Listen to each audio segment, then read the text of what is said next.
Hey, so I saw this magazine at Barnes& Noble yesterday, and decided to pick it up. It's the story of Elvis, explore the rise and fall of the undisputed king of rock and roll. It says 100% unofficial, so I don't know if maybe it's not produced by Elvis Presley Enterprises or Graceland, but it says 100% unofficial. I don't know. It was a little expensive compared to some of the other magazines out there, but you know, it was like about $22, and that's US. So it's a little expensive. It's almost like buying a book, but anyway, I just wanted to add that to my collection. This is the back, and I don't know, maybe this will be kind of a collector's item. I don't know, but you know, there's so many magazines of Elvis in the last couple of years. You know, you open it up and you kind of do kind of like a quick flip through. Elvis in this is a little Hawaii poster here. This is kind of like I guess the editors and stuff of the magazine. The golden suit. So it's kind of like the magazine's kind of like almost like a biography. So you got the beginning, you know, the king is born, so you get some early Elvis growing up. And a lot of these pictures we've kind of seen before in other magazines and other books, so it's, you know, we're not getting anything, you know, new. But anyway, see what we got here. A lot early Elvis, young, and then we have him at, you know, Sun Records. There we are, the beginning here. So again, the magazine kind of tells a story about his career. There they are. There's the Colonel and Elvis. I don't know what was going through their mind during that picture. When that picture was taken, that was probably the beginning of their partnership. And what's cool about the magazine, it kind of goes through all his albums. It gives it kind of a write-up and then the track listings. So that's pretty cool.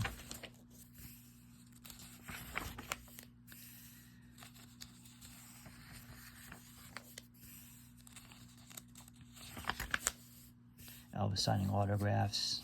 Wow. Again, with Sun Studios or Sun Records.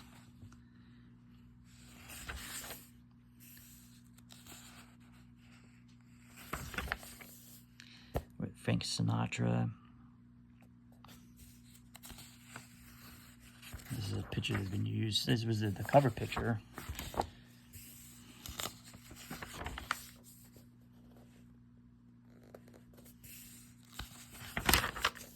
I thought this was a cool picture. Elvis after a concert, you know, being exhausted and tired.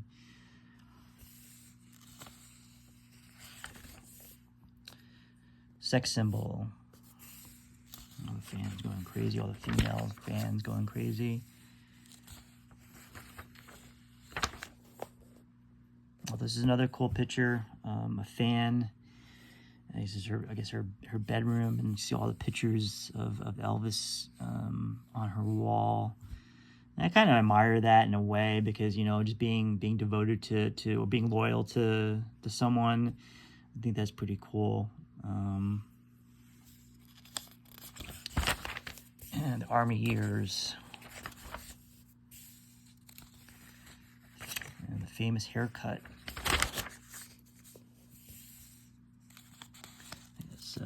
Priscilla right there.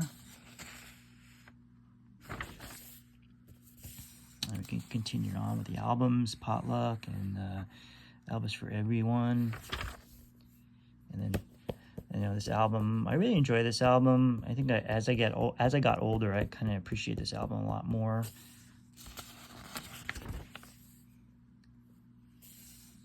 Also love this album too. That's the way it is. Love this album. And here's a picture of the hotel, the International. Also, this was another cool kind of layout here. The premiere of Love Me Tender, And I look at the crowd here, and these people don't know how good they had it back then. And, you know, what I mean about that is that, you know, us, you know, today, we kind of, in a sense, kind of, you know, we don't appreciate things as much. You know, we don't, it's kind of like we don't value a lot of things, or we have things so much at our fingertips. We take things for granted in a sense that we, you know, if we want to, you know, get an album or something, we just could go on iTunes just a second, download the whole album. You know, back then, you know, you had to go to like a record store and get the album, and even with movies, you know, we could just go, you know, go on Netflix at home, and back then it was, you know, you go to a movie theater. We could, you know, I'm not saying that we still have movie theaters today, but I think this generation might have appreciated things more because they didn't have things in their fingertip like we do today. So there's a sense that I miss that, and I wish I was, you know, I was part of that generation. I would have, you know, you appreciate things more, I guess. But I thought it was pretty cool, this premiere right there, or this crowds for Love Me Tender. And then, like, going to the movies was kind of like a big event for, you know, this generation.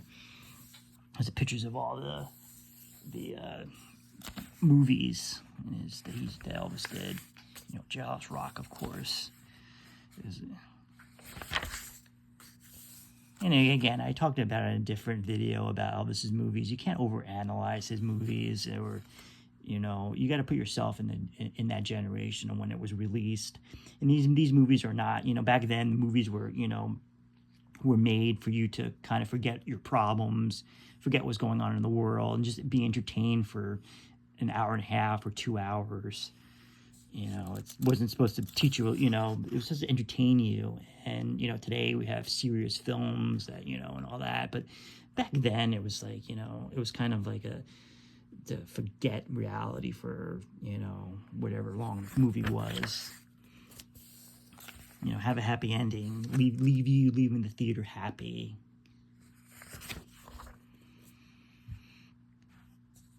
Elvis in concert, of course. We got the Love from Hawaii and a Love from Hawaii picture.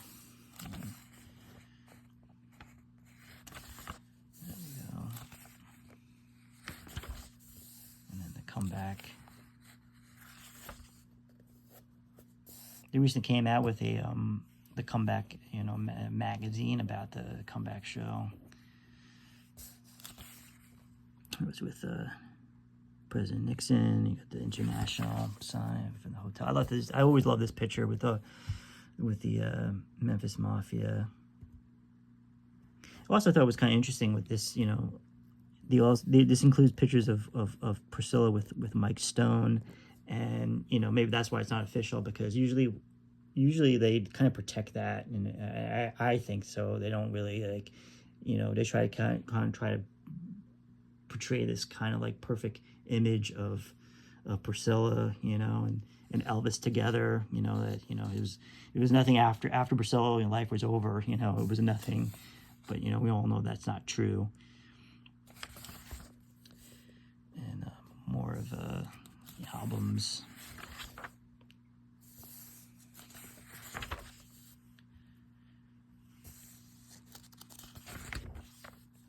And again, inside Graceland, we have the wedding, Priscilla and Elvis. And many people said he did not want to marry Priscilla. He was kind of forced.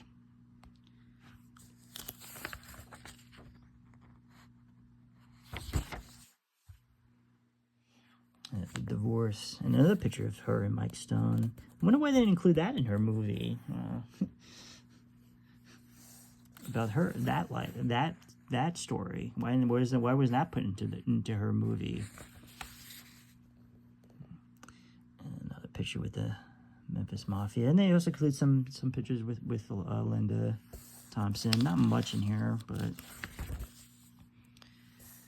and then a home fit for a king, Graceland.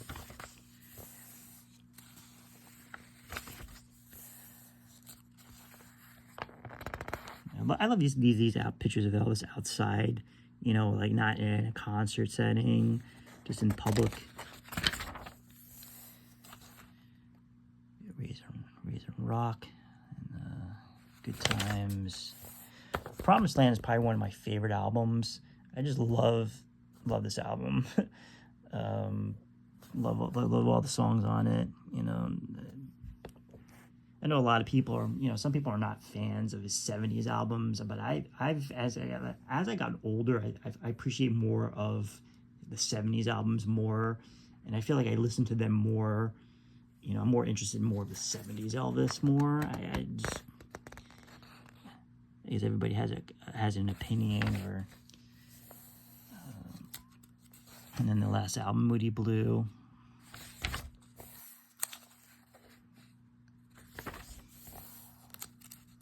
Elvis has left the building. And there's a lot of misconceptions about Elvis, that he was fat, and you know, throughout the 70s, and that wasn't really true. You know, he was okay. You know, it just towards the end, and you know, especially that last tour. You know, he was, and then a lot of it had to do with a lot of the pills he was taking, making him bloated, and in that way. But I mean, I wasn't say like, you know, people were like saying he was fat and that. I don't like. I mean, I don't think he was. I mean, I hate to say to compare to, you know, some people in today's world. I mean, you compare Elvis to some people today, people would say he was like, oh, looked healthy. You know, picture of Ginger. Again, not a lot of stuff about Ginger, and a lot of things that come out, you know, and you know, I recommend reading her book. You know, I read her book last year, and it was really, really good. Really enjoyed it. I would love to see a movie about their relationship. You know, but that probably will never be made. And that's pretty much the magazine. I guess they have different rock stars that they have magazines about. This is the lab back. Yeah, that's it. Pretty cool magazine. Kind of like the, you know, biography about Elvis. You know, with some pictures and stuff, and you get kind of like, you know, all write-ups about all the albums and stuff like that.